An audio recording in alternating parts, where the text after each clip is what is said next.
Greetings, dear friends.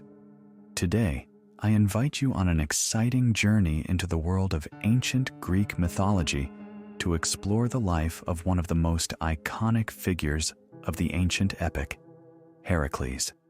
This hero is famed not only for his astonishing physical strength, but also for his human frailties, which make his story both majestic and profoundly human.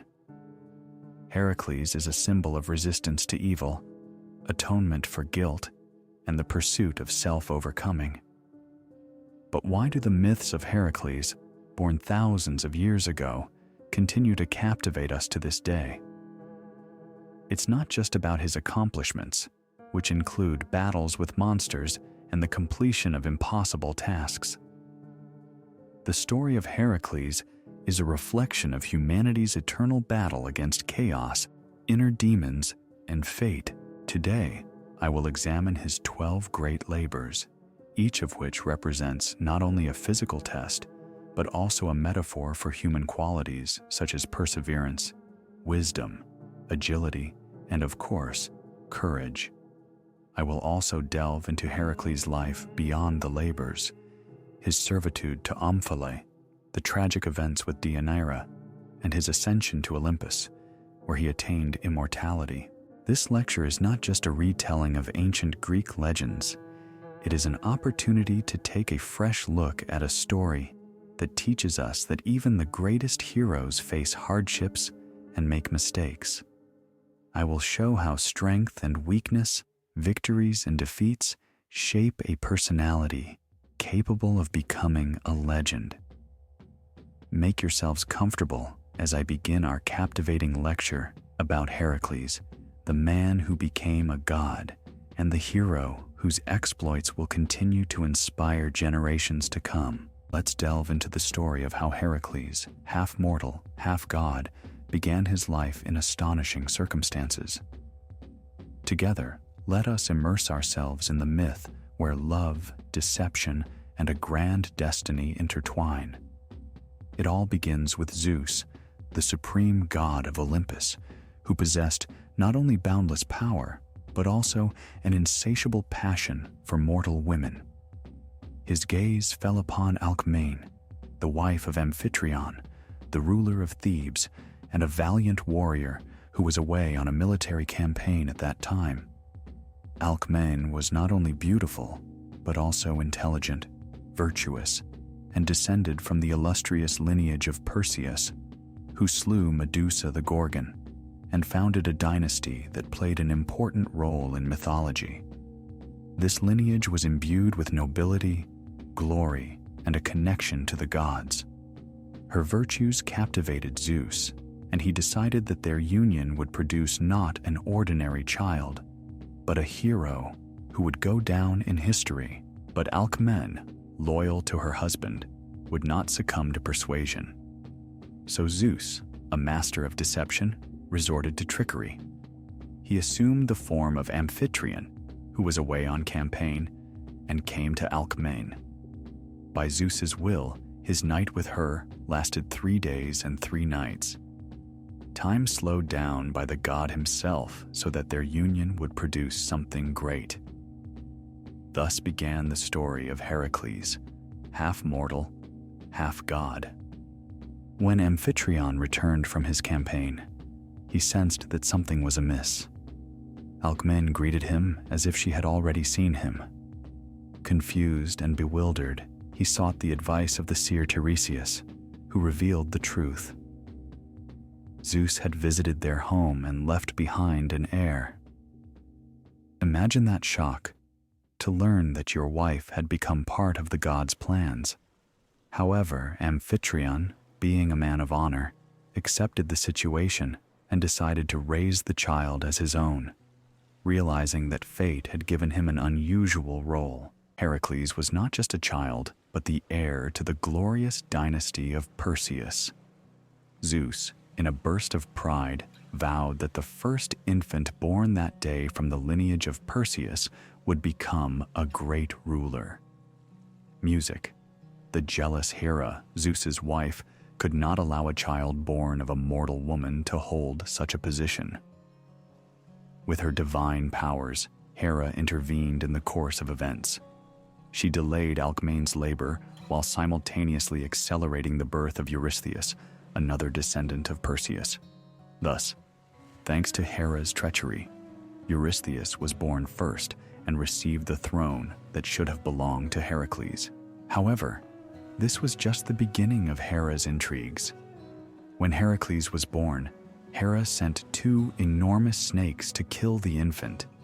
But even then, his incredible strength manifested itself. The baby grabbed the snakes with his hands and strangled them.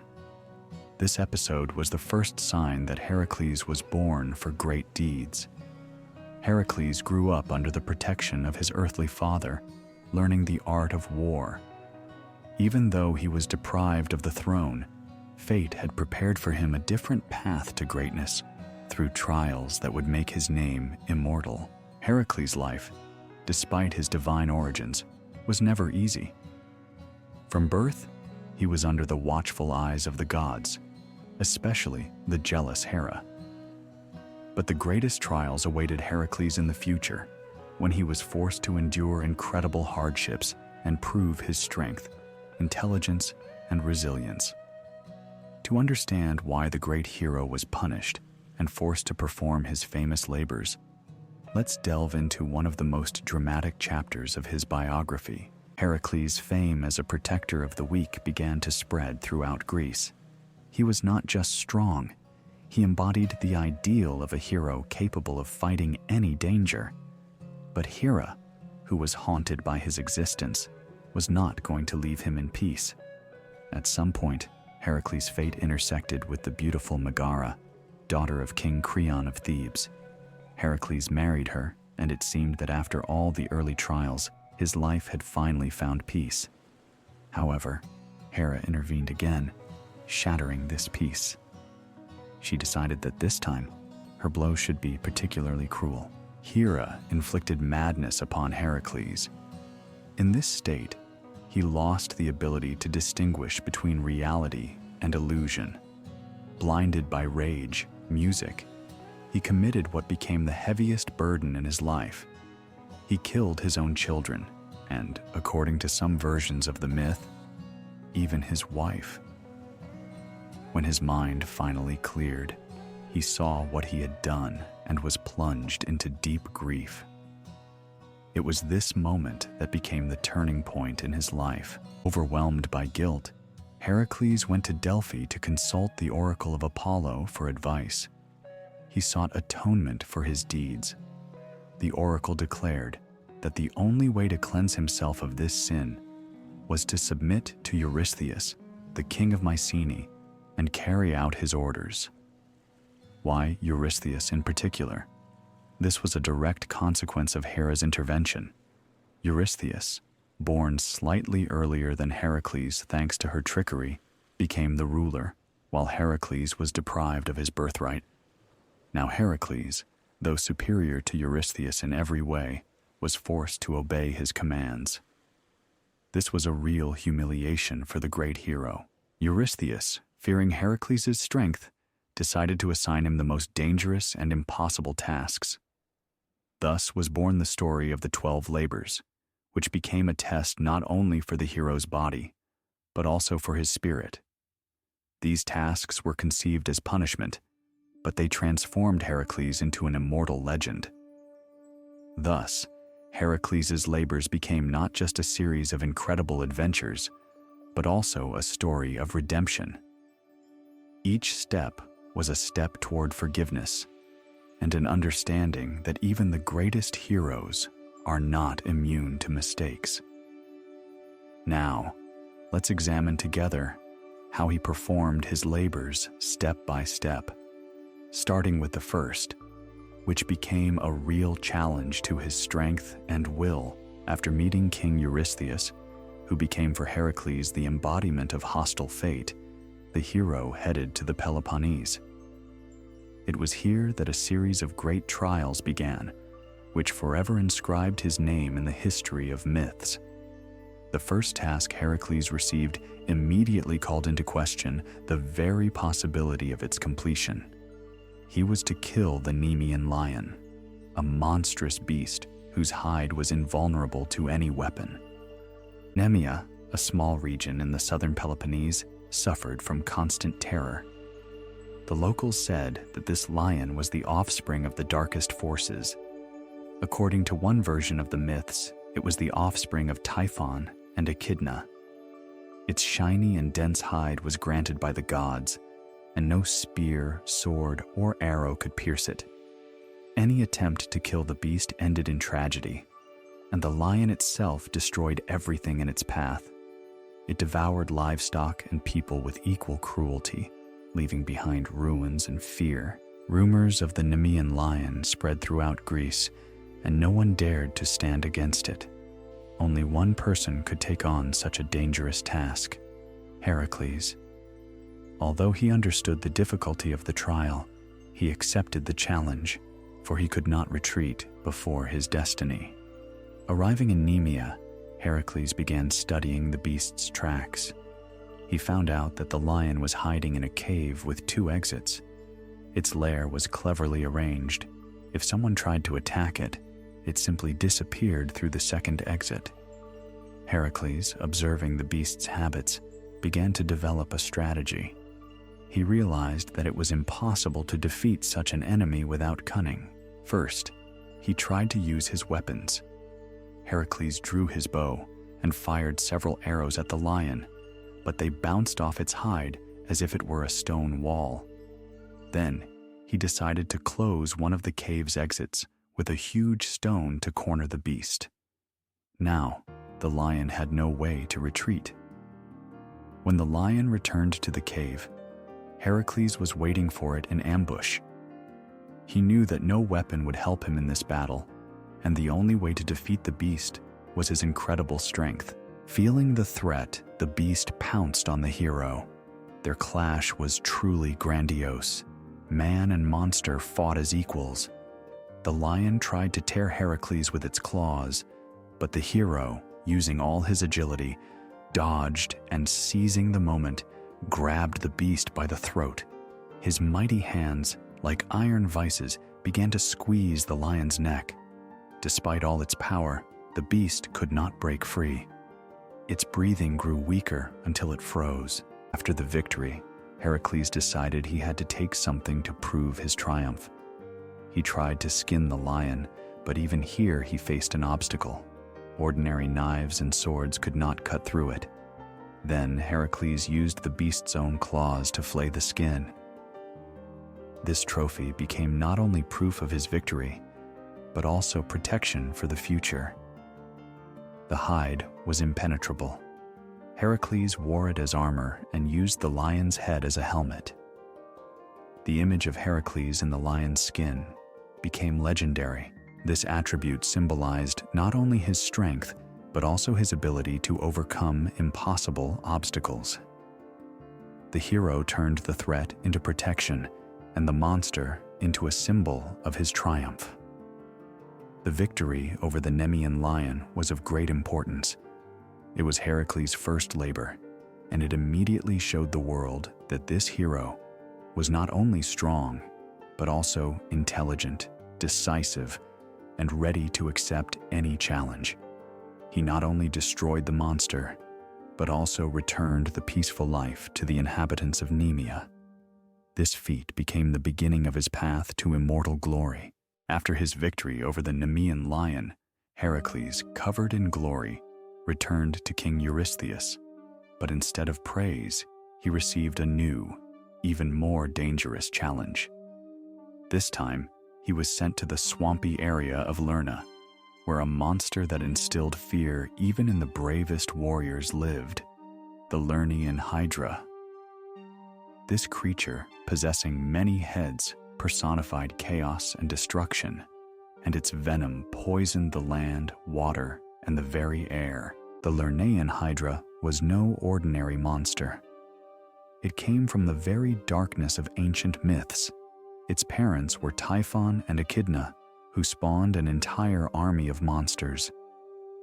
The Hydra lived in a cave in the middle of a swampy plain. Its heads, the number of which varied in the myths from 9 to 50 or even 100, had a terrible property. As soon as one was cut off, two new ones grew in its place. One of the heads was immortal, which made the Hydra virtually invulnerable. Its breath was deadly poisonous, and drops of blood could poison the earth forever. Heracles understood that the battle with the Hydra would not be like the battle with the lion. This time, he took with him Iolaus, his nephew, a young and quick-witted companion, ready to support the hero at any moment. They took torches, weapons, and a good dose of determination, knowing that this battle would require not only strength, but also cunning. When Heracles and Iolaus reached Lerna, a sinister swamp stretched before them. It seemed alive. Thick, poisonous fumes rose above the water, and in the center of the swamp loomed a sinister cave. Heracles decided to lure the Hydra out. He began firing burning arrows into the depths of its lair. After a moment, everything around shook with a furious roar. The monster burst out of the cave. Legend said that no one dared even approach its lair. Even the birds avoided this land, and any creature that fell into the vicinity soon died of poisoning. The Hydra turned out to be even more terrible than the legends described. Its heads writhed, spitting poisonous saliva, and its eyes sparkled with wild rage. Heracles hurled the first arrow, then grabbed his club. With incredible speed, he began to smash one head after another. But then something terrible happened. From each severed neck, two new, even more furious heads instantly grew. Heracles realized that he could not cope without help. Iolaus, watching the battle, guessed that fire could stop the growth of new heads. Grabbing a burning torch, he began cauterizing the Hydra's necks immediately after Heracles cut off the heads.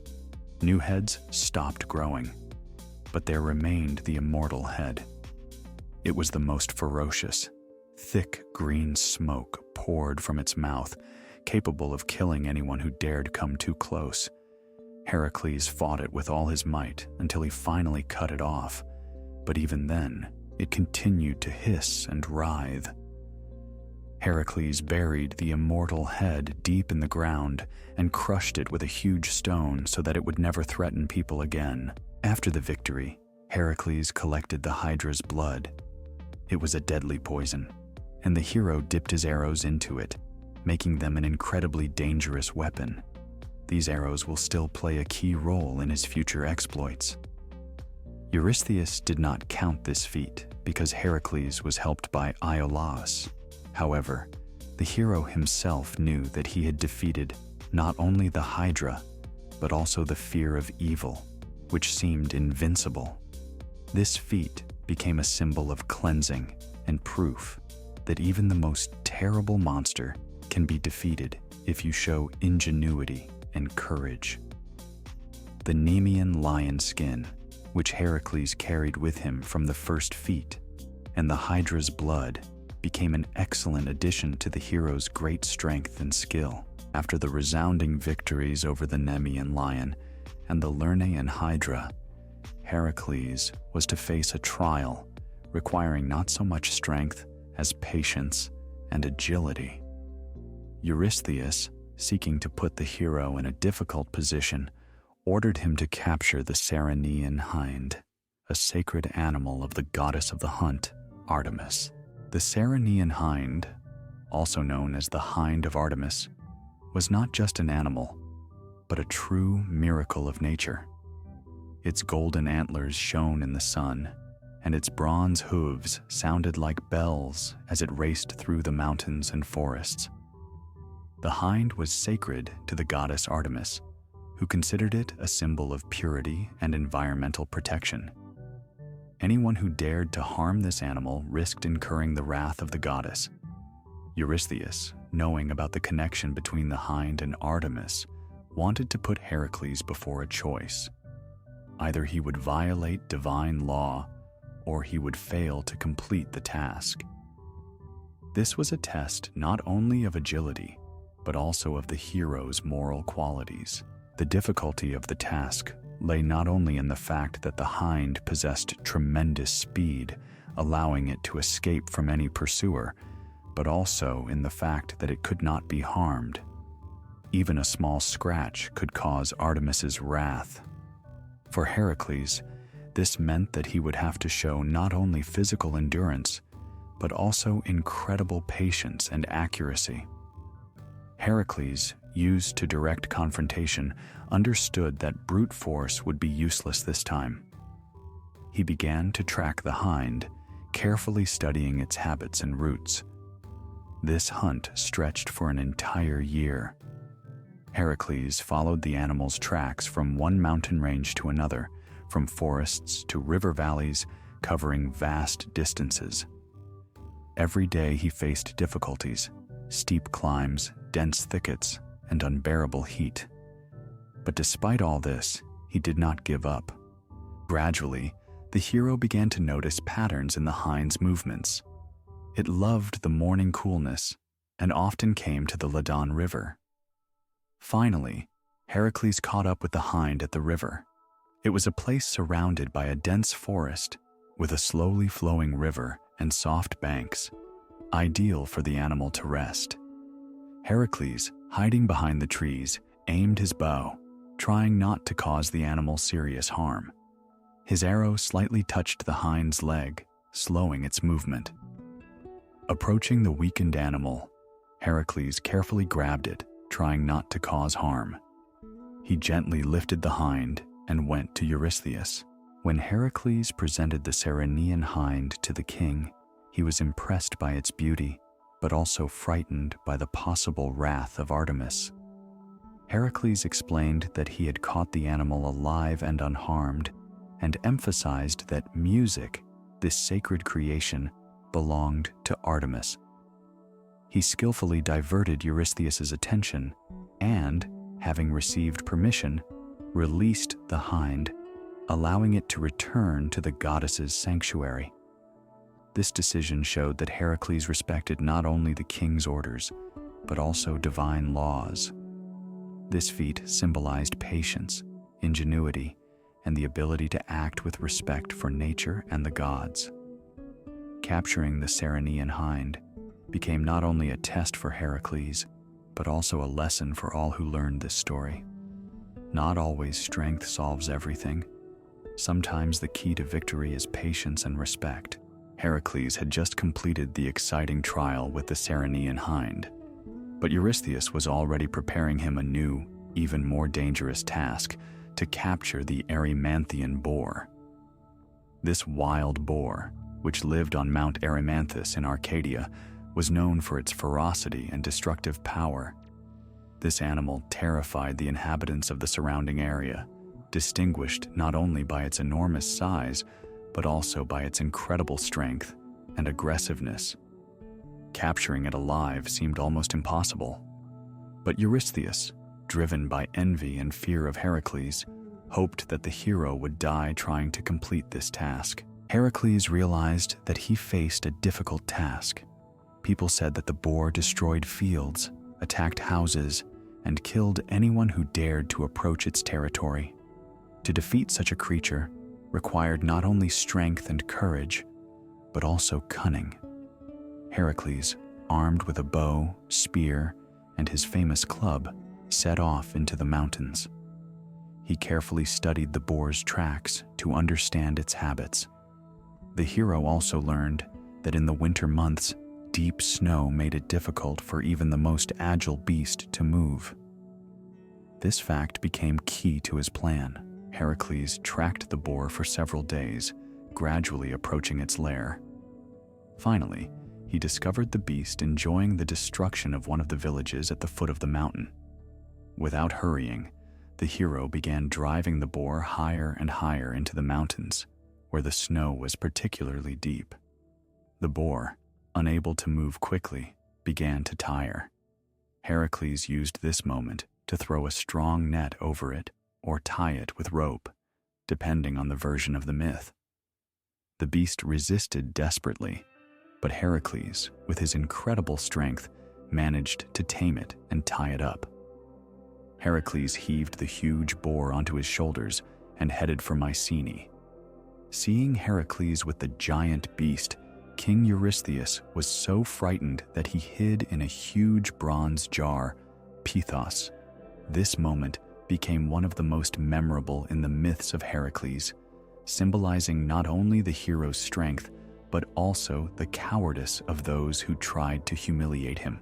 However, Heracles' path to success was not without its obstacles. On his way to Erymanthus, the hero stopped at the hospitable home of a centaur named Pholus. The centaur welcomed Heracles to his hearth and offered him rest. As a treat, Pholus offered wine that belonged to all the centaurs. However, as soon as the wine was opened, its aroma spread throughout the surrounding area, attracting other centaurs. The centaurs, smelling the wine, were enraged. They considered this wine sacred and common property, and therefore saw the actions of Pholus and Heracles as an insult. A skirmish began. The centaurs attacked the hero. Heracles, defending himself, unleashed his bow and arrows, poisoned with the venom of the Lernaean hydra. The battle was fierce, and Heracles was victorious, but not without tragic consequences. One of the poisoned arrows accidentally wounded Chiron, the wise and immortal centaur, teacher of many heroes. Heracles, stunned by his mistake, tried to help, but the hydra's poison was too strong. Chiron suffered unbearable pain, but could not die, as he was immortal. In the end, Chiron voluntarily renounced his immortal nature, according to various versions, in exchange for the liberation of Prometheus, to find peace. This episode became a harsh lesson for Heracles. His actions led not only to salvation, but also to destruction and the death of an innocent being. The episode with the centaurs highlights the complexity of the moral choices Heracles faced. It was not just a conflict of strength, but also a moment of realization that even the strongest and most valiant heroes are not immune to mistakes and their consequences. The feat with the Erymanthian boar symbolized the taming of wild, untamed nature. Heracles managed to show patience and strategy to deal with it. This feat showed that brute force does not always lead to victory. Sometimes cunning, observation, and the ability to use circumstances to one's advantage are more important. The conflict with the centaurs illustrated how easily chaos can be provoked by disrupting harmony. Heracles learned to accept the consequences of his actions, understanding that great power requires great responsibility. The capture of the Erymanthian boar became not only a test of Heracles' physical strength, but also of his moral qualities. Each of the hero's tasks enriched his experience and brought him closer to understanding his own nature and role in the world.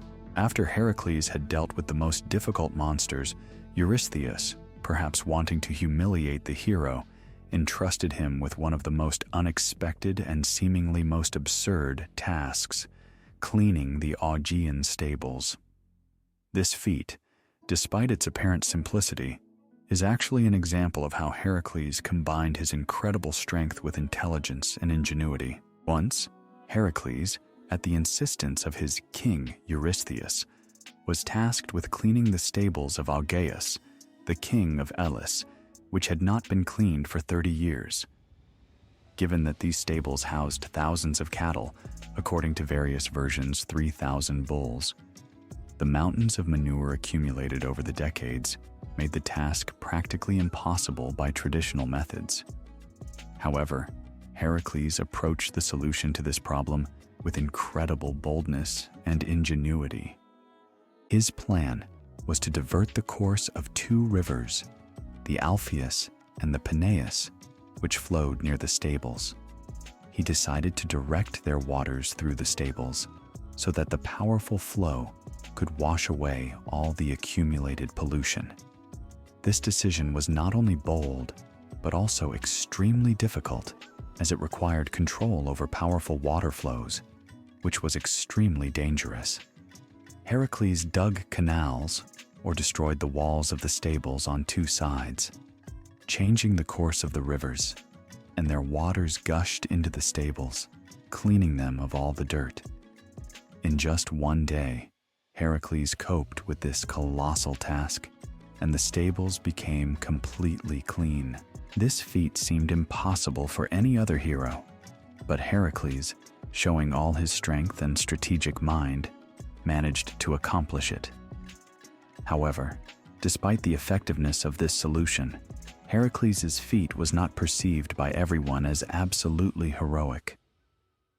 Besides, Augeas had promised Heracles a tenth of his cattle for the job, but refused to pay upon learning that it was an order from Eurystheus.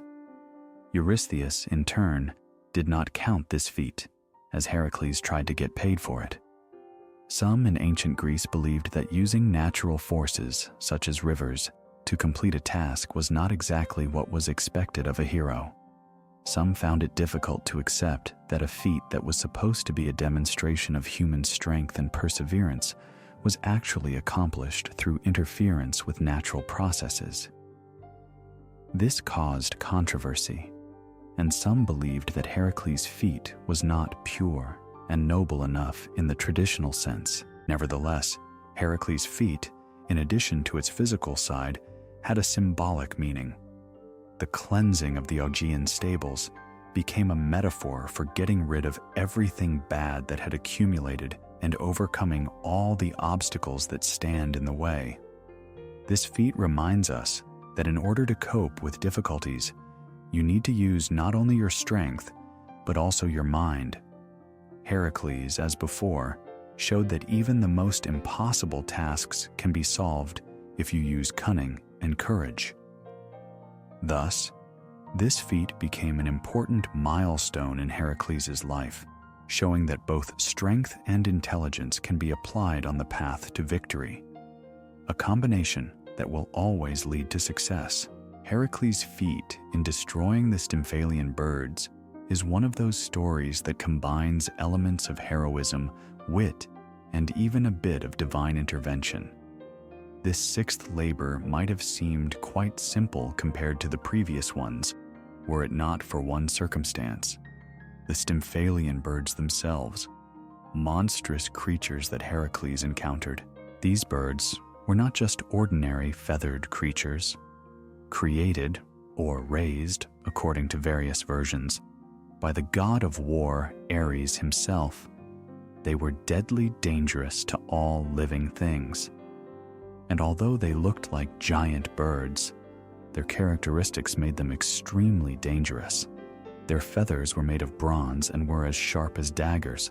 The birds could hurl them from a height like arrows, striking any target on the ground and causing a real massacre. But what was even more terrible, their beaks and claws were also made of bronze or iron, and so sharp that even a close encounter with them could be fatal to any person or animal. They were ravaging the area around Lake Stymphalus in Arcadia. King Eurystheus, always eager to complicate Heracles' life, considered the destruction of these birds a worthy challenge. Heracles was ordered to go to Lake Stymphalus and put an end to this disaster. The difficulty of the task lay not only in the danger that the birds represented, but also in the difficulty of getting to them. The lake was surrounded by dense forests and swamps that could not be traversed on foot, and the birds themselves hid in the thickets of reeds or in the trees. Arriving at the scene, Heracles realized that he would not be able to approach the birds on the muddy, swampy soil. He stopped and thought, or, according to one version, turned to the temple of Athena for help, the goddess of wisdom and strategy. Athena, admiring his courage or simply wanting to help the son of Zeus, decided to assist the hero. She handed him 2 shimmering bronze tympani, or castanets, or a rattle, created by the divine blacksmith Hephaestus. These instruments made a deafening sound capable of startling anyone. Athena knew that a direct attack on these creatures in their hiding place would be suicidal. When Heracles reached the swamps, he saw an ominous sight. The swampy terrain was littered with bronze feathers that stuck out of the ground like spears. The air was filled with a metallic clang created by the friction of the birds' wings against each other. They were hiding in the thickets, invisible but ready to attack. Heracles realized that not only strength, but also strategy was needed here. He climbed a hill by the lake, set up, or simply took in his hands the timpani and began to beat them. A deafening roar rang out, echoing throughout the area. The birds, accustomed to the silence of the swamps, flew out of their hiding places in a panic. Their neat ranks were broken, and chaos engulfed the flock circling over the lake. Heracles wasted no time. Grabbing his bow, he began to fire arrows one after another. Each arrow found its target, striking the birds in the air. The battle was intense. There were too many of them. Some birds tried to attack the hero, showering him with their deadly feathers, but Heracles, protected by the skin of the Nemean lion, music fended off or dodged, continuing to methodically destroy the enemies. When most of the birds were destroyed or wounded, the remaining ones, in horror, tried to escape, flying as far as possible from this terrible place. According to legend, they flew to an island in the Black Sea and never returned. Heracles did not pursue the fleeing birds. His task was to rid the Stymphalus area of this scourge. After completing the task, Heracles returned to Eurystheus with proof of his victory, perhaps bringing several dead birds. This feat became a symbol of how courage, intelligence, and the support of higher powers can overcome any obstacles. It also reminded people that even in the darkest corners of nature, monsters can hide. But a true hero will always find a way to defeat them. After his success in Greece, Heracles had to prove his glory beyond its borders. His labors were becoming increasingly complex, and King Eurystheus sought challenges that could break even the greatest hero. One such task was the capture of the Cretan bull, an animal that had brought chaos to the famous island. Heracles had just returned to Tiryns after cleaning the Augean stables or exterminating the Stymphalian birds. The order of the labors sometimes varies. Barely having caught his breath, he appeared before Eurystheus, awaiting his next task. Eurystheus, eager to make life difficult for the hero, suggested that he go to Crete. It was said that a huge, ferocious bull was roaming there, terrorizing the inhabitants of the island. It was the same bull that the sea god Poseidon had once given to King Minos. However, the story of the Cretan bull was not just a tale of an animal gone berserk. This bull was linked to divine intrigues and human weakness. King Minos of Crete, vying with his brothers for the throne, prayed to Poseidon to send a sign confirming his right to rule. The sea god responded by revealing from the sea a magnificent snow-white bull, which was to be immediately sacrificed to Poseidon. But, struck by the extraordinary beauty of the animal, Minos spared it and kept it in his herd, sacrificing another bull instead. This decision angered Poseidon. As punishment, he cursed the bull, driving it mad and making it wild and uncontrollable. The bull broke out of the palace herds, began destroying fields and villages, trampling crops, turning into a real disaster for the island. In addition, according to legend, it was this bull, or its madness, sent by Poseidon, that caused the passion of Minos' wife, Pasiphae, for him, from which the monstrous Minotaur was born, later locked in the labyrinth. The inhabitants of Crete believed that the bull was cursed, and that only divine intervention or a great hero could stop it.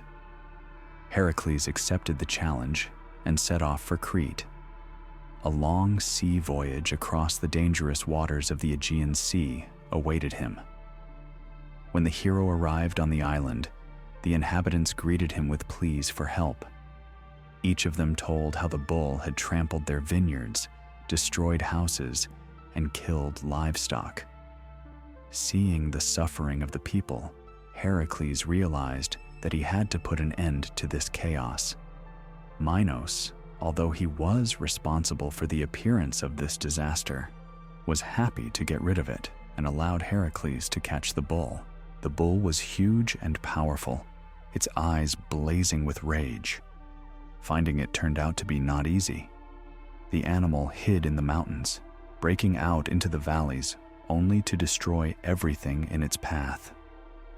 Heracles, as an experienced hunter, tracked the bull for several days before finding it in one of the meadows.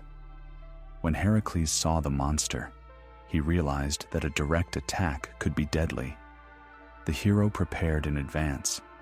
He brought strong ropes with him and devised a plan. The bull saw Heracles and furiously charged at him. The hero dodged and then began to maneuver, forcing the animal to run in circles until it tired. After that, Heracles, using his inhuman strength, rushed at it, grabbed it by the horns, and threw it to the ground, tying it with a strong rope. Having captured the bull, Heracles decided not to kill it. Instead, he drove, or even swam with it across the sea, holding it by the horns, the animal to Tyrans.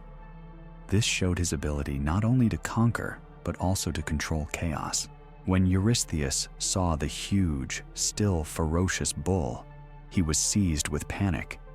He ordered the animal to be immediately removed from his palace. Heracles released the bull, and it continued its wanderings, running through the Peloponnese and Attica, and eventually finding itself in the vicinity of Marathon, where it again began to wreak havoc. Later, another great hero, Theseus, took on the task of saving Marathon from this bull.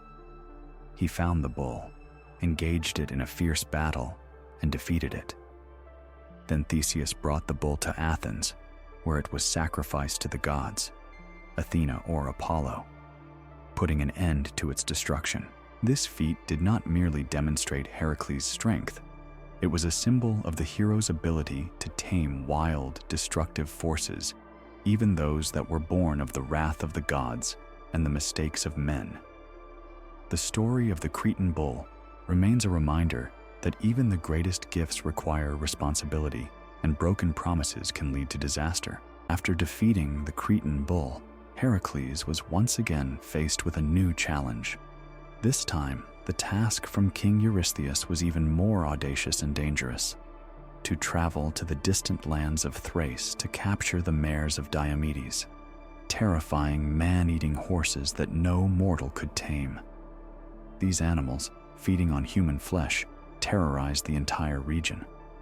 Like all previous tasks, this challenge required Heracles not only strength, but also tremendous courage, resourcefulness, and of course, a readiness for incredible dangers. The story of these horses was inextricably linked to their owner, King Diomedes, the ruler of the warlike tribe of the Bistones in Thrace. Diomedes was the son of Ares and was famous for his extreme cruelty. He chained his mares with copper chains to bronze stalls and fed them the flesh of foreigners who had been shipwrecked off the shores of his kingdom, or simply captured prisoners. These ferocious animals, possibly inheriting wildness from their grandfather Ares, were untamable. Locked in fortified stalls, they were guarded by a large army and instilled fear in everyone who heard about them. The horses tore everything in their path, and their sharp, blade-like teeth could even bite through metal chains. Heracles, accepting the task, set off, gathering a detachment of loyal companions. According to one version, his young lover Abderus was among them. He knew that dealing with the mares and Diomedes would not be easy, so he began gathering information about the fortress and its guards in advance. Reaching Thrace, the hero saw how strongly fortified the mares' stalls were. Diomedes' palace, or fortress, was surrounded by hundreds of warriors, ready to defend their tyrant and his gruesome horses. Under the cover of night, or as a result of a daring attack, Heracles and his detachment made their way to the stalls. While his companions distracted the guards, or after defeating them, he fought with Diomedes himself. A fierce battle ensued, in which the cruel king tried to use his strength and cunning to overcome the hero. However, Heracles, relying on his combat skills and power, defeated Diomedes. According to one of the most famous and grim legends, to tame the mares, Heracles fed them the body of their own master, Diomedes. This terrible act satiated the animals and temporarily calmed them, allowing the hero to subdue them. According to another version, Heracles simply defeated Diomedes and his warriors and then tamed the horses by force, having bound the mares with chains or simply driving them before him. Heracles began the difficult journey back to Mycenae. Subdued, but still dangerous, the horses required constant control. The hero did not relax his vigilance, holding them back. His strength and determination allowed him to successfully deliver the animals to Eurystheus. Seeing the terrible man-eaters, the king, as usual, was frightened. He ordered them to be dedicated to Hera or released into the wild on Mount Olympus. According to legend, the mares were soon torn apart by wild beasts on the slopes of Olympus, and their terrible offspring did not spread throughout Greece.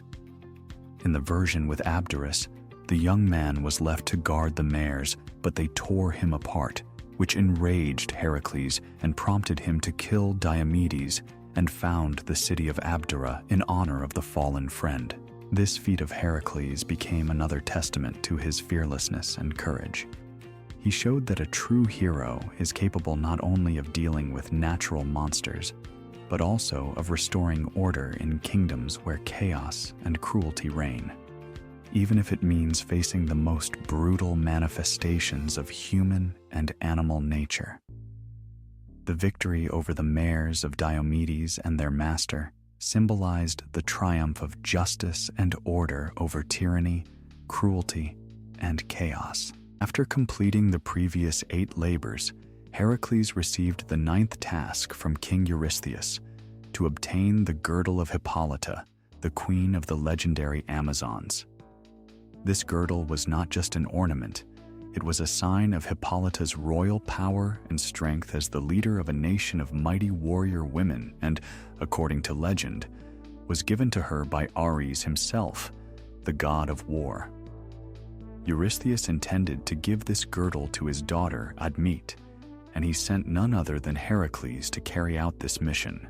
The Amazons lived in a remote and little-known part of the world, supposedly on the coast of the Black Sea, in the city of Themyscira. To reach their lands, Heracles and his companions, among whom were heroes such as Theseus, had to overcome many trials.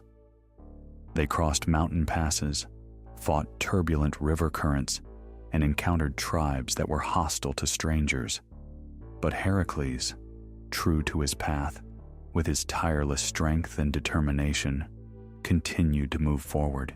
When Heracles and his companions finally reached the shores of Themyscira, the capital of the Amazons, they were met with an unusual silence. The city was surrounded by mighty walls, behind which tents and towers could be seen. The Amazons watched the strangers from afar, warily scrutinizing the figures of the men approaching their lands. These women, known for their martial prowess, had long been ready for any invasion. Hippolyta, their queen, proudly emerged from the gates. Her golden girdle gleamed in the sun, like a symbol of her invincibility. Tall, slender, with a stern gaze and a spear in her hand, she approached Heracles to learn the purpose of his visit. Heracles explained his mission. Hippolyta, after listening to him, surprised everyone with her response. Admiring Heracles' fame, or simply not wanting conflict, she not only did not reject the request, but also expressed her willingness to voluntarily hand over the girdle in order to avoid unnecessary bloodshed. It seemed that everything was going perfectly. However, the gods of Olympus, or rather, the restless Hera, could not allow the feat to be completed so smoothly. Music, hating Heracles. Hera could not allow him to complete the task without a fight. She decided to intervene. Taking the form of one of the Amazons, Hera appeared among the women and began to spread inflammatory rumors. "These strangers have come to kidnap our queen. They want to destroy our city and enslave us," she whispered. The words spoken by the goddess quickly spread through the ranks of the Amazons. Anger and distrust seized them. The women, distrusting the peaceful intentions of the Greeks or their queen, began to gather weapons, preparing for battle. Crowds of Amazons flocked to Heracles' ship, their faces full of determination. Hippolyta tried to stop her warriors, but it was too late. Hera, pleased with her trickery, watched as the silence turned into a furious roar of war. The Amazons surrounded Heracles' ship, or camp. Horsewomen poured out of the city gates, with bows drawn and spears at the ready.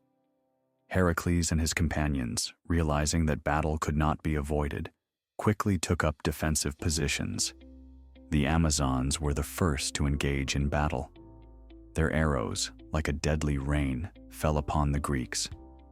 Heracles, shielding himself with his shield and lion skin, responded with accurate shots from his bow and quickly released his own arrows in return. His companions fought alongside him, but the Amazons advanced as a single unit, using their combat skills and strategy. Seeing that they were outnumbered, Heracles decided to use his incredible power and experience in battle. He swung his club, scattering enemies like dry leaves in the autumn wind. When the Amazons surrounded him, he, according to one version, lifted a huge boulder and threw it into the crowd, scattering their ranks.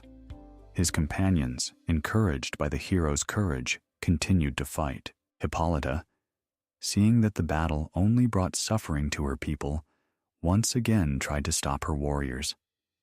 She stood on a hill and loudly called on them to lay down their arms, but their rage was too great, and her voice was drowned out by the noise of battle.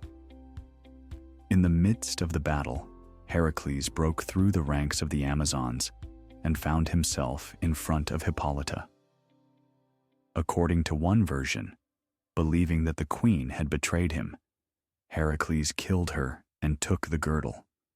According to another, more peaceful version, seeing him, the queen realized that the war was a mistake caused by the intrigues of the gods.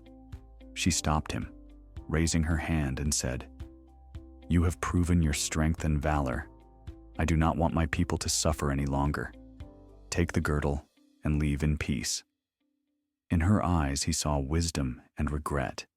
He accepted the girdle and, turning to his companions, ordered them to retreat. The Amazons, finally realizing the deception, or simply obeying the will of the queen, outcome of the battle, ceased fighting and retreated to their city. This feat was not only a test of Heracles' strength and skill, but also a lesson about how easily intrigues and misunderstandings can lead to conflict. Music.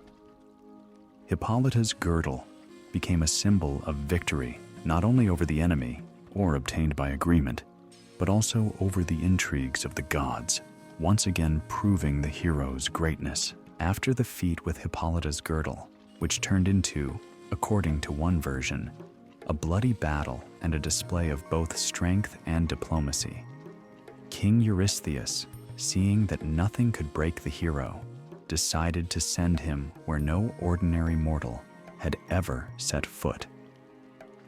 The 10th task was not only dangerous, but also almost impossible: to go to the edge of the world, to the island of Erythea, and obtain the herd of cattle belonging to the monstrous three-bodied giant Geryon.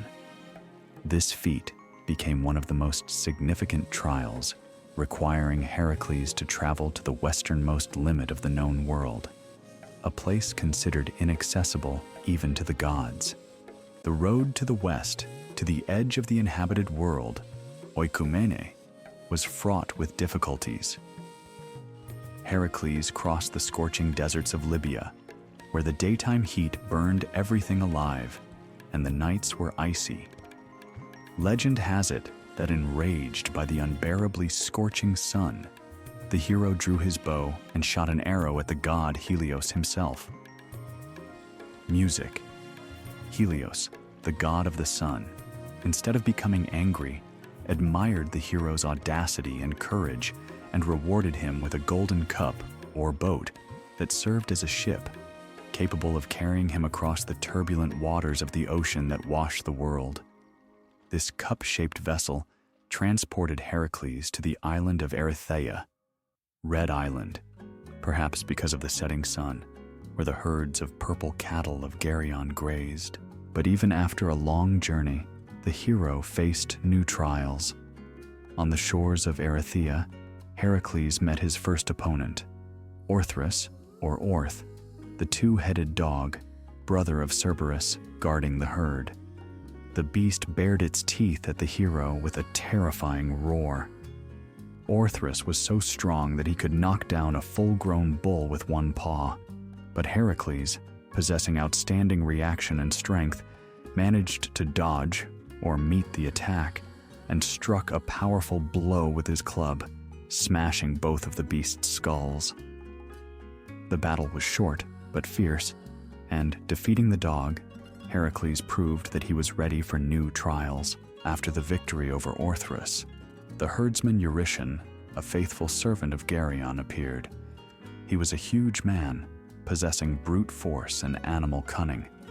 He tried to attack the hero with his club or spear, but Heracles, fighting with the coolness of an experienced warrior, slew Eurytion with several precise blows of his club. When news of the deaths of Orthrus and Eurytion reached Geryon, the owner of the herd himself, who was the embodiment of horror, appeared on the battlefield. He was a monster who inspired awe. 3 torsos joined at the waist made him a terrifying opponent. Each torso had a separate head, a pair of arms, and a pair of legs. The sight of this 3-bodied giant would have made any mortal freeze in horror. Heracles knew that he would have little chance against 3 opponents at once in an open hand-to-hand battle. He decided to use his best weapon, a bow and arrows dipped in the deadly poison of the Lernaean Hydra.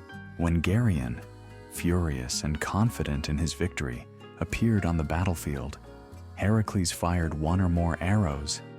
The poisonous tips found their target, striking all 3 torsos of the monster at once and depriving him of life.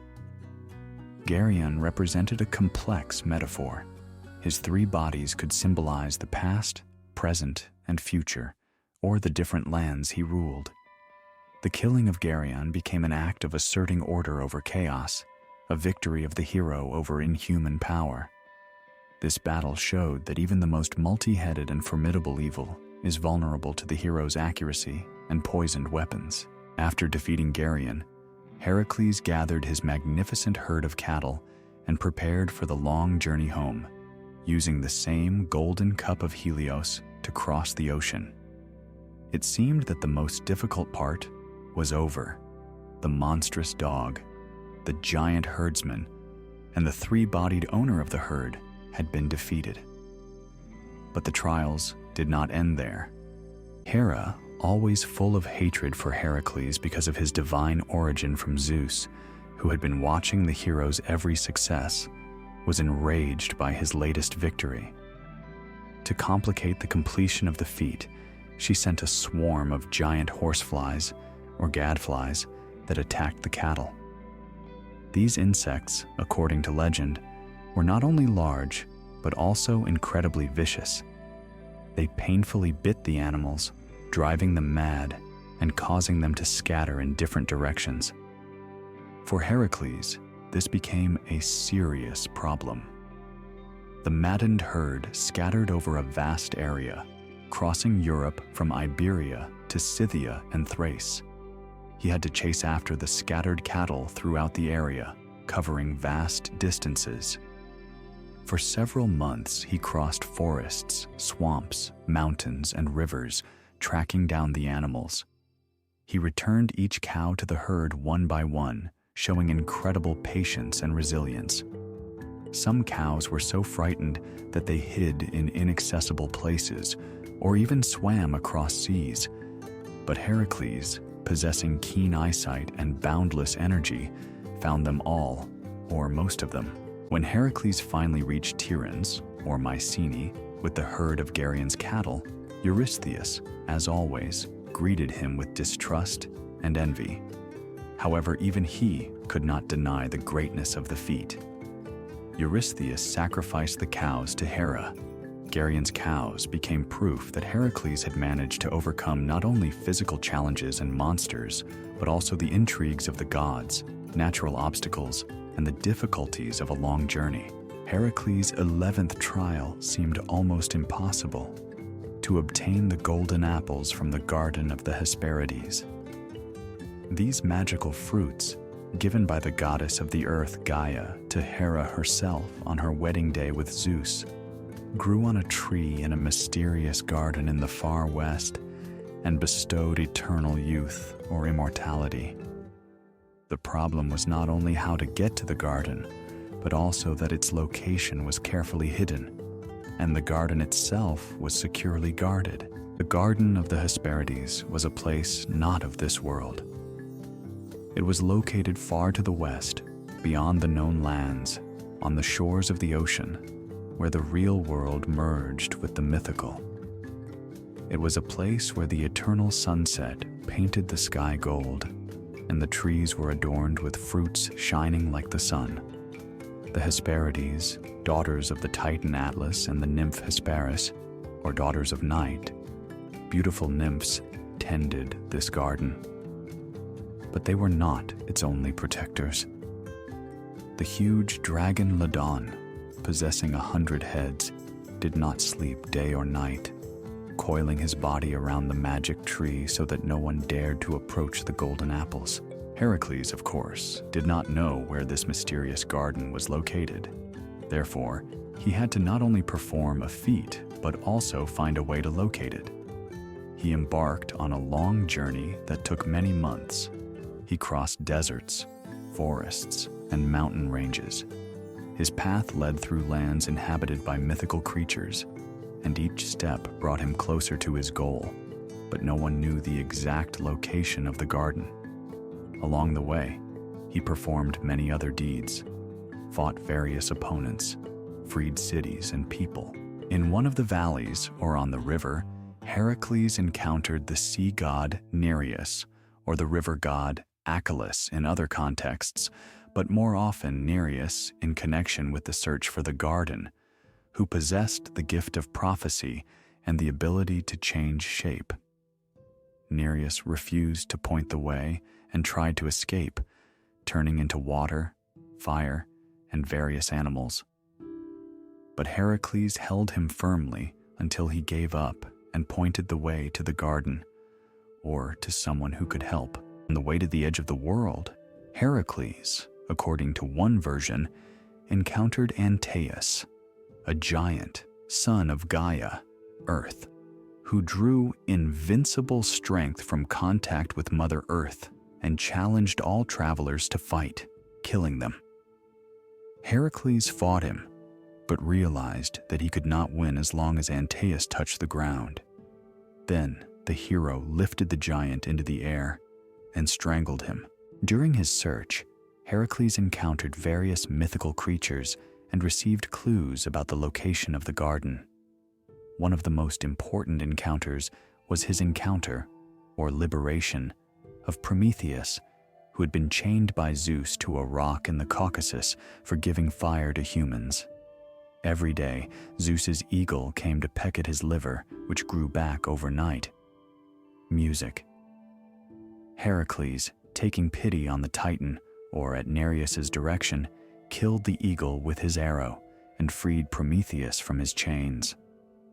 In gratitude, He revealed to him the secret of how to find the garden of the Hesperides, or more likely, advised him not to try to take the apples himself, but to seek help from the Titan Atlas, who held the celestial sphere on his shoulders not far from the garden. Reaching the edge of the world, where the heavens meet the earth, Heracles saw Atlas. This mighty Titan had been cursed by Zeus after the Titanomachy and doomed to hold the celestial sphere on his shoulders forever. The mighty Atlas was greatly exhausted by his burden. Heracles told him about his mission and offered a deal. He would temporarily take on the celestial sphere if Atlas, who was the father of the Hesperides and could enter the garden, helped to obtain the apples. Atlas gladly agreed, seeing in this an opportunity to at least briefly get rid of his curse. Heracles took his place, accepting the incredible weight of the heavens on his mighty shoulders. Music. Atlas went to the garden of the Hesperides. He either persuaded his daughters to give him the apples or killed the dragon Ladon, although according to the main version Ladon remained alive, plucked 3 golden apples and returned to Heracles. When Atlas returned, he felt how pleasant it was to be free. He did not want to take on the sky again, and offered Heracles to deliver the apples to Eurystheus himself, leaving the heavens to him. But Heracles, understanding the trickery or cunning of the Titan, showed his ingenuity. He pretended to agree, but asked Atlas to hold the celestial sphere for a moment so that he, Heracles, could put a soft cushion or lion skin under his shoulders for comfort. The unsuspecting Atlas took the heavens back on his shoulders. At that moment, Heracles picked up the golden apples and left, leaving the Titan to fulfill his eternal punishment once again. When Heracles brought the apples to Eurystheus, he, amazed by their beauty and magical power, was afraid to keep them and gave them back to Heracles.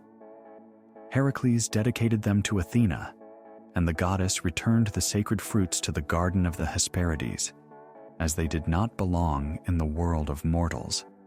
This feat became a symbol not only of strength and endurance, but also of Heracles' cunning, his ability to find non-standard solutions and communicate with both gods and titans.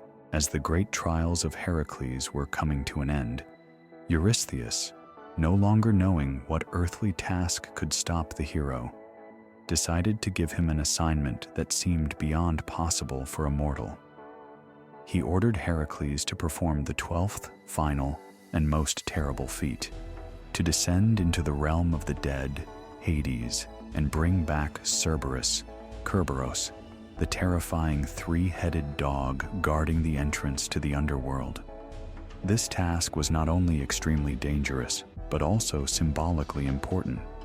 It required the hero to cross the boundary between life and death and return unharmed. Heracles' descent into the underworld was not only a physical journey, but also a spiritual test, a symbol of his ability to overcome the most fundamental boundaries of existence. This feat required not only strength, but also courage, composure, and respect for the laws of the world of the dead. Immersion in the world of Hades, described in the myths, is not just an episode. It is a window into the complex and mysterious world of the ancient Greek idea of the afterlife. The path to the underworld began with an entrance, which, according to various myths, was located in various places in Greece, a cave on Cape Teneron, by the Acheron River, or in the depths of Epirus. Heracles prepared for this trial. He underwent initiation into the Eleusinian mysteries in order to learn the secrets of the underworld and obtain the right to enter and exit, set out on his journey. Divine support from Hermes, the guide of souls, and Athena radiated in his every step, but even he, the strongest of heroes, felt the tension as he approached the gates where eternal darkness and silence reigned. At the entrance, or at the Styx Mar Acheron River, he was met by Charon and Cerberus, the first guardians of the underworld. Charon, the old ferryman of souls across the river, was a frightening figure. Music. He transported only the dead, receiving payment, obol, for a coin placed in the mouth at burial. Heracles, although alive, thanks to his fame, strength, and perhaps threats, or the help of Hermes, managed to convince or force Charon to carry him across the gloomy waters. The waters of the Styx were not just a border. They symbolized the transition from life to death, the moment when even the greatest heroes felt their mortality. Crossing the river, Heracles saw a world unlike anything he had known. The shadows of trees stretched into endless darkness. The air was thick and heavy, and the earth seemed devoid of life. The souls of the dead wandered around, silent and incorporeal shadows. It was a world devoid of time and light, where everything seemed frozen in eternity. The shadows recognized the hero. Some turned to him for help, or simply watched with surprise. Among them were the souls of great heroes and villains, ordinary people, and even some deities, punished for their misdeeds. This world was not only the realm of the dead, but also a place where posthumous justice was done. The souls of the virtuous went to Elysium, and the villains to eternal torment in Tartarus. Okay, here's a translation of the text, aiming for a natural and engaging tone like a native English speaker. Heracles journeyed deeper and deeper until he reached the throne of Hades, the ruler of the underworld, and his consort, Persephone. Hades, enveloped in a somber atmosphere, was stern and majestic. His realm wasn't a place of evil in the Christian sense, but its rules were absolute. Like his brothers, Zeus and Poseidon, Hades held unquestionable authority in his domain. Hades listened intently to Heracles' request to bring Cerberus to the surface, and to the hero's surprise, reacted with a certain restraint, perhaps knowing Zeus's will or simply respecting the hero's strength.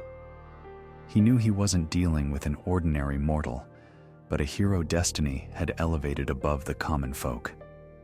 Hades agreed to the request, but on one condition. Heracles had to subdue Cerberus without any weapons, relying solely on his strength, and without seriously harming the beast. Cerberus, the guardian of the gates to the underworld, was more than just a three-headed dog. His appearance inspired terror. 3 heads, able to watch in different directions simultaneously, a mane of hissing snakes, a serpentine tail that whipped with incredible speed, and a roar that made the earth tremble. He was the embodiment of the underworld itself, a relentless guardian who allowed no living soul to enter without permission and no dead soul to leave Hades' realm. Heracles found him near the exit of the underworld, vigilantly guarding the gates. Spotting the hero, Cerberus snarled, his 3 maws bared, ready to attack. Heracles, however, didn't flinch. Remembering Hades' condition, he laid down his weapons and cautiously approached the hound, studying its movements. When Cerberus lunged, the hero deftly dodged and grabbed him by the necks, or rather, all 3. Feeling the beast's incredible power, Heracles held on tight, straining every muscle. Cerberus thrashed, roared, and tried to bite the hero, but Heracles, protected by his lion skin and possessing superhuman strength, was unyielding. Using his strength and endurance, he managed to subdue the monster, squeezing him so tightly that the dog finally submitted. Cerberus yielded, acknowledging the hero's strength and will. When Heracles brought Cerberus to Eurystheus, the king was thrown into utter terror and cowered in his trusty Pythos storage jar, begging Heracles to take the monster back. Eurystheus realized that Heracles had accomplished a task that no one else could have and acknowledged the completion of his service. Heracles kept his word. He led Cerberus back to Hades and returned him to his post as guardian. Heracles' descent into the underworld and his return symbolize victory over fear, death, and the unknown. This task became the culmination of all his labors, proving that a hero can overcome any obstacle, earthly, heavenly, and subterranean, if he relies on his strength, intelligence, and determination. This feat not only completed Heracles' series of trials at Eurystheus' command, but also established him as the greatest hero, whose deeds inspired generations. The descent into the underworld became a symbol not only of physical strength, but also of spiritual fortitude, a reminder that even in the face of death, courage and hope can be found. Heracles, whose strength and exploits made him an immortal legend, found himself in one of the most unexpected and humbling periods of his life after completing the 12 labors. This phase, his servitude to Omphale, Queen of Lydia, wasn't just an episode in his story, but a crucial lesson in humility and inner growth. To understand what happened, we need to revisit how he ended up in servitude and consider how this trial transformed the hero. After accomplishing his 12 labors, Heracles thought his troubles were behind him, but fate had prepared a new ordeal for him, one linked to his indomitable temper. One day, he became entangled in a tragic series of events. While visiting King Eurytus of Oechalia, or after Eurytus refused to give him his daughter Iole in marriage, promised for winning an archery contest, Heracles, in a fit of rage or madness, perhaps once again triggered by the goddess Hera, killed Iphitus, the son of King Eurytus, throwing him from the city walls. This act was a terrible violation of the sacred law of hospitality, one of the fundamental principles of ancient Greek ethics, as well as the murder of an innocent. Aware of the gravity of his transgression and suffering from an illness sent as punishment, Heracles went to Delphi to seek counsel from the oracle of Apollo. The response he received was disheartening. He could only atone for his guilt through 3 years of servitude. Furthermore, he had to be sold into slavery, and the money earned from his sale was to be given to the relatives of the murdered Iphitus, although Eurytus refused to accept it. Thus, Heracles, the most powerful of heroes, by the will of the gods, Hermes sold him, found himself in the slave market, where Omphale, Queen of Lydia, bought him. From that moment began one of the most unusual and controversial periods of his life. Omphale was the ruler of Lydia, a kingdom in Asia Minor known for its wealth and refinement. She was not only a beautiful woman, but also a wise ruler who knew how to govern her people with determination and justice. However, her name has been forever etched in history because of her relationship with Heracles.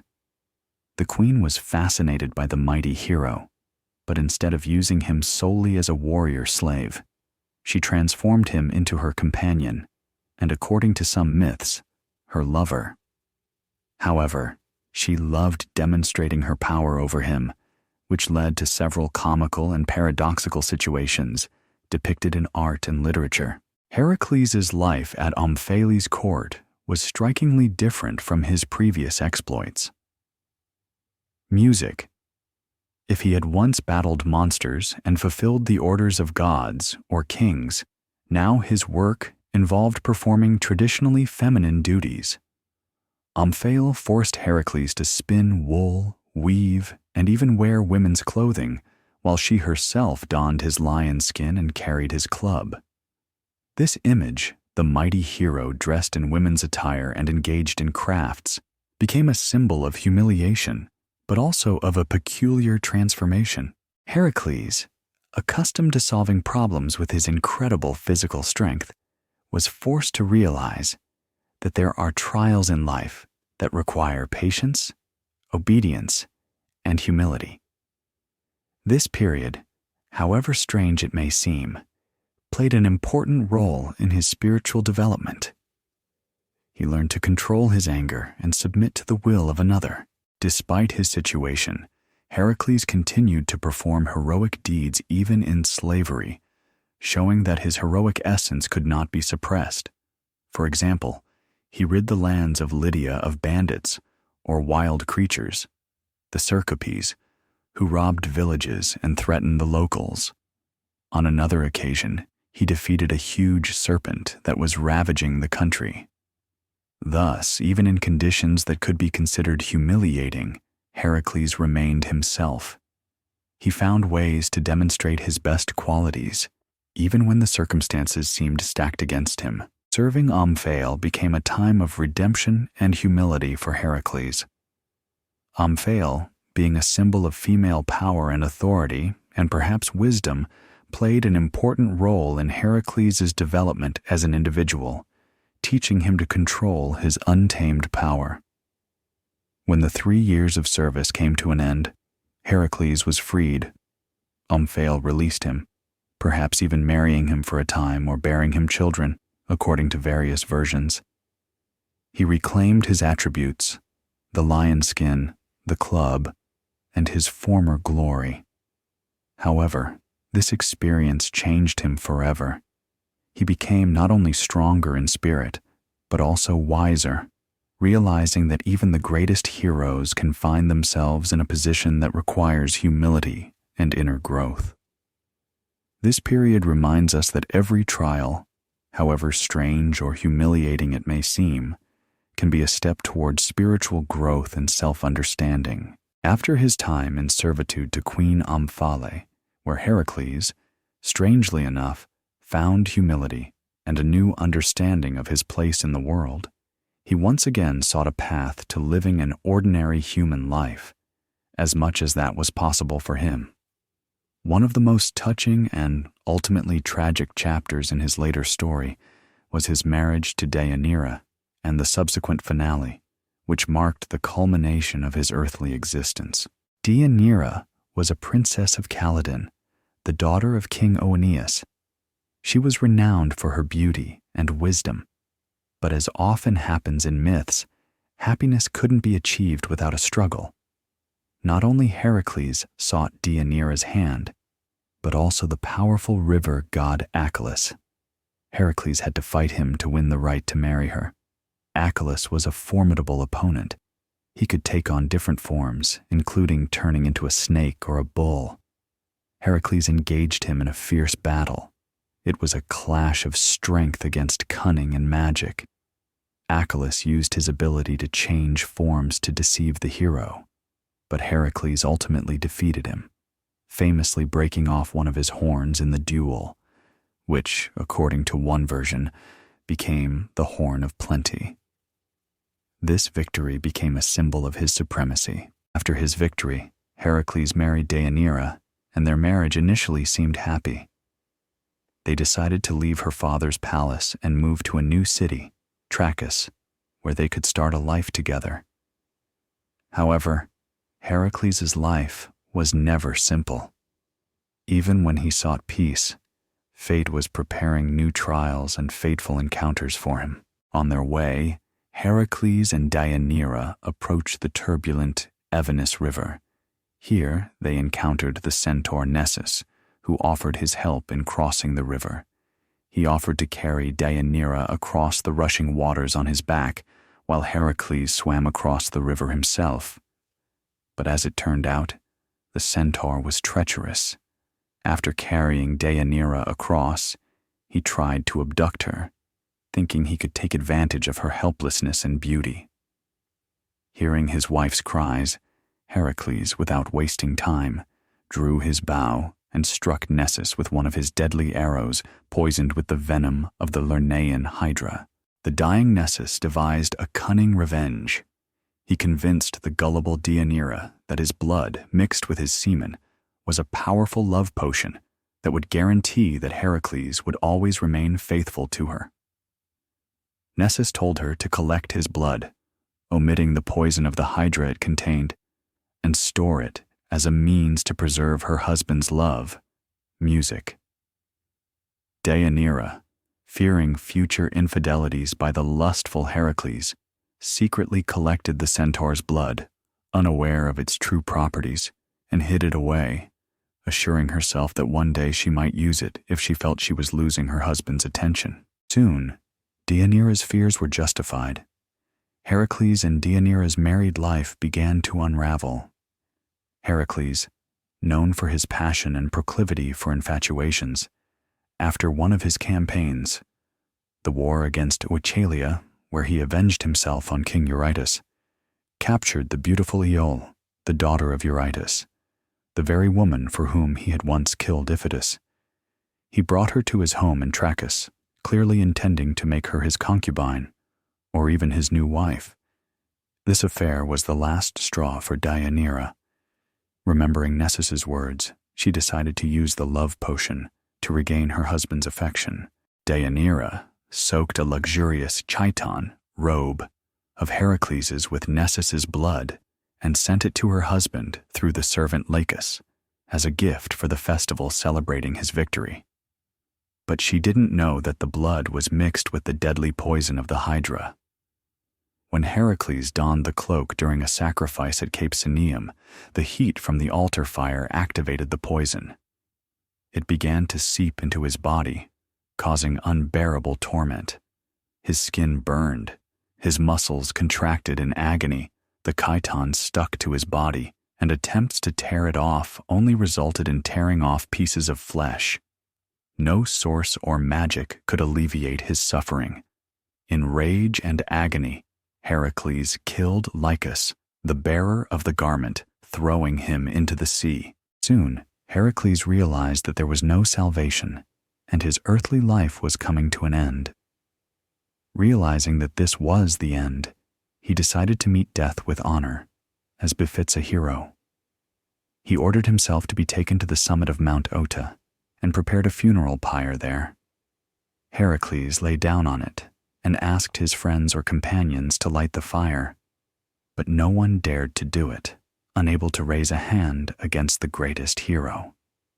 Finally, a shepherd, or hero, named Philoctetes, or his father Poas, agreed to light the pyre. In gratitude, Heracles gave him his famous bow and arrows, which later played an important role in the Trojan War. As the flames engulfed his body, a miracle occurred. Amidst the thunder and lightning from Olympus, a chariot descended, sent by Zeus, possibly driven by Athena or Hermes. Instead of perishing in the fire, the mortal part of Heracles burned away, and his immortal divine essence ascended to Olympus. There, Zeus granted him full immortality. He became a god, and his place was among the greatest Olympians. Upon learning of her fatal mistake, Deianira took her own life. On Olympus, Heracles awaited a meeting that would ultimately determine his future fate. Hera, whose wrathful persecution had accompanied him since his birth, was among those who welcomed his arrival. It was a unique encounter. Hera, who had inflicted countless sufferings and trials on Heracles, now looked upon him with respect, acknowledging his divine status. Her hatred for Heracles was caused not so much by his actions as by the fact that he was a living reminder of Zeus's infidelity, the son of the supreme god and the mortal woman Alcmene. When Heracles achieved immortality and became equal to the gods, the reason for the enmity disappeared. This moment symbolized that even the strongest and longest-standing conflicts, such as hatred and jealousy, can be overcome through the recognition of merit and a change in status.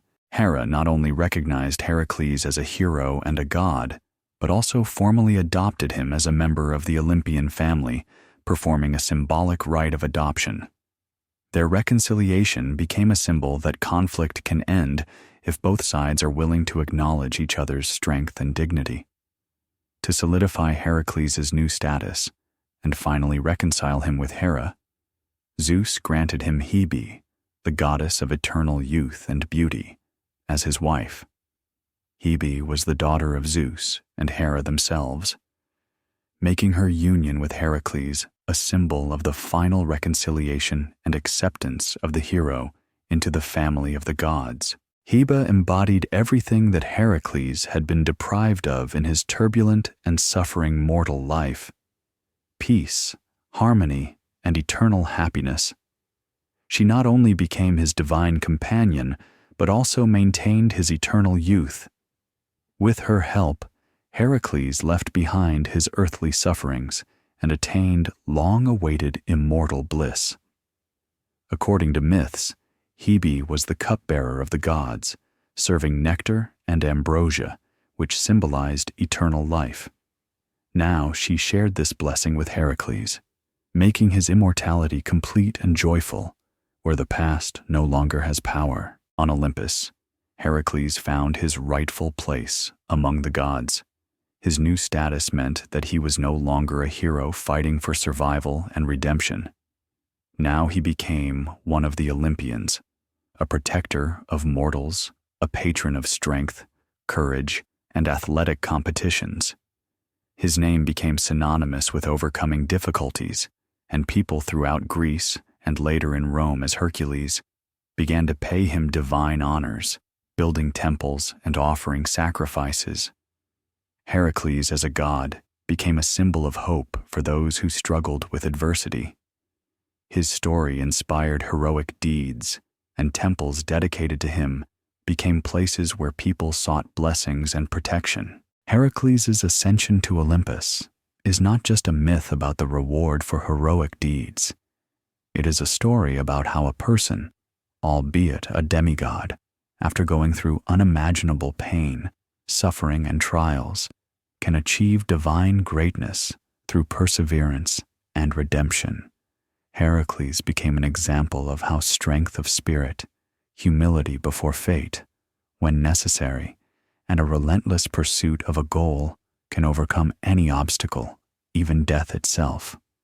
This finale reminds us that even the greatest sufferings can lead to triumph, and great people leave a legacy that inspires forever. The story of Heracles teaches us that greatness is measured not only by victories, but also by how a person copes with defeats and mistakes on their path. Heracles did not simply enter Olympus. He became part of a great story where gods and people, sufferings and triumphs intertwine into a single narrative of human strength and divine greatness. Dear friends, our amazing story has come to an end. We have gone with Heracles through all his trials, sufferings, triumphs, and defeats. I have shown you how a man, born from the union of a god and a mortal woman, was able to overcome all the obstacles that fate threw at him and ultimately earned a place among the immortal gods. Heracles is more than just a mythical hero. He is a symbol of human resilience, strength of spirit, and the ability to cope with adversity. His life is a story of how difficulties can become stepping stones to greatness, and mistakes can become lessons that shape character. The exploits of Heracles remind us that each of us can be the hero of our own life. We all face difficulties, but it is in these moments that our strength, courage, and determination are tested. Like Heracles, we learn on our way, become stronger, wiser, and closer to our dreams. The story of Heracles has survived for millennia. It has become the basis for countless legends, works of art, and philosophical reflections. Even today, thousands of years later, it continues to speak to us, resonating in our hearts. After all, each of us can see something of our own in his struggle, striving for a goal, overcoming oneself, or finding our place in the world. We have seen how Heracles rose from mortal hero to immortal god, and his ascension to Olympus is not only the culmination of his path, but also a reminder that greatness is achievable if you believe in yourself and continue to move forward despite the difficulties. Thank you for embarking on this journey with me.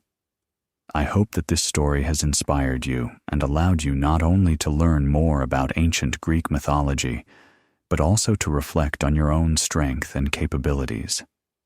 And may the spirit of Heracles inspire you to achieve. His resilience support you in difficult times, and his triumph remind you that great victories await those who are ready to fight for their dreams. With that, my lecture concludes. Thank you for your attention, and see you again soon.